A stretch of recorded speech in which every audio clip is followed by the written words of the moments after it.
ule ulaini utakaoona juu ya makafiri hauoni kwa wao juu ya wale wanaowaita mawahabi, bali wale watu wa sunna wanaowaita wao mawahabi utaona wakizungumza kuhusu wao zungumza kwa ukali sana, kwa maneno makali, kwa maneno ya ususuavu, lakini la, wakiwa na makafiri alladhina yattakhidhuna alkafirina awliyaa min duni almu'minin ayabtaghuna 'indahum al'izza fa inna al'izzata lillahi jami'a.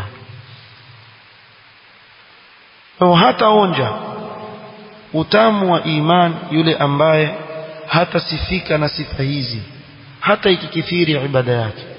ثم يذكر ابن عباس أن هذه القضية قد انعكست في وقته فصار الناس يتحابون ويباغضون من أجل الدنيا.